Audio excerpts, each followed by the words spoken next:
Now, if you're going to have a virtual consultation with an interior designer and it's a paid consultation, there are some key notes or key factors you have to consider while you prepare to have this consultation with your interior designer.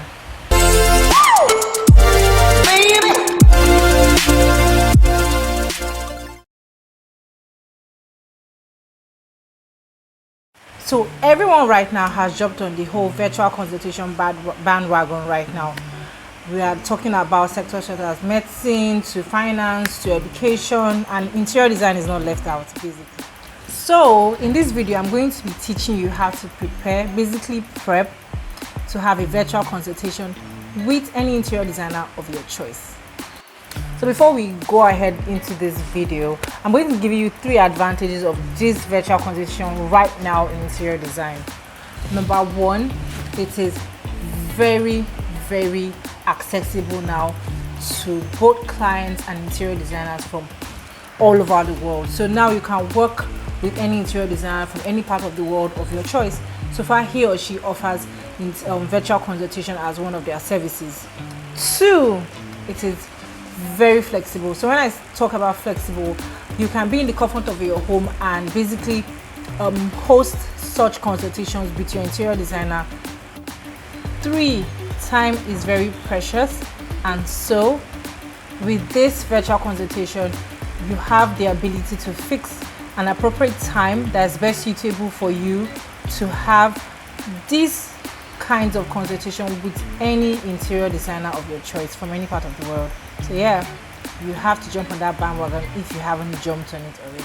So in this video, I'm going to be sharing some basic key factors that you should be considering while you're considering having a virtual consultation with your interior design. Number 1 is your schedule. As I mentioned before, time is very precious, and then having the opportunity to have a virtual consultation with your interior designer will need a lot of your concentration in that particular meeting with your interior designer. So you have to be able to schedule a time that is best suitable for you and your interior designer, or a third party who may also be involved with that consultation. Number 2 is the function of the space or the spaces. So it might be a residential apartment or a commercial space.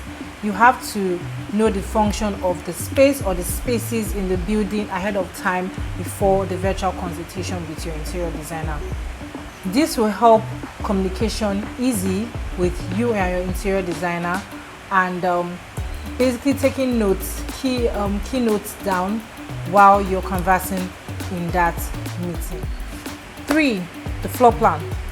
So now you can get your 2D floor plan from the architects or the builder, but if that's not available, it's going to be a lot easier for you to like sketch up a floor plan for your interior designer to see what it looks like, since he or she cannot be present in person with you to experience that space with you. I would put up a picture of what a floor plan looks like, an actual floor plan, and then a rough sketch of what it should look like. This floor plan basically is a guide for your interior designer to be able to know the flow, basically workflow in that space, and placements, help he or she put up placements of items or furniture pieces in that space. So please, you should consider having an appropriate floor plan ahead of the consultation. Also, this video would have been incomplete without me mentioning you have to take before pictures of the space with you and share those pictures with your interior designer. The next point is budget. So you have to know what your spending limit is or what your spending bracket is, because the budget is a very big part of the entire design. So please share your budget with your interior designer, and please do not be shy to share what your budget bracket is with your interior designer, because he or she has the experience to know how to work with whatever budget that is given to he or her on the project. Next point will be pins. So I would suggest you go online, go on social media, Instagram, Facebook, any platform you. In fact, just go straight to Pinterest, and then um, make a collection of inspiration you have seen or styles you have seen, pieces you have seen. Put them up together in. You can save them in your gallery. You can save them in your cloud, or if you're so good, you can create like a mood board to share with your interior designer. You will really be surprised to know that while going through all these collections, because it could run up to hundreds and 200s like pictures basically, you'll be very surprised to find out that the interior design style you thought you liked or you think you like might not really be it, based on the selection of saved images or styles you must have collected to share with your interior design. My next point would be your color palette selection. You have to also be very open with that as well with your interior designer. Share as much colors as you can imagine or as much colors as you like with your interior designer. He or she will be able to narrow it down in regards to the design and in regards to the concept of the design finally. I can still relate this color palette to pins, interior styles, color palettes, furniture pieces, I can still relate everything to my previous points as. Next, you also have to discuss the timeline to accomplish the finished work of the project.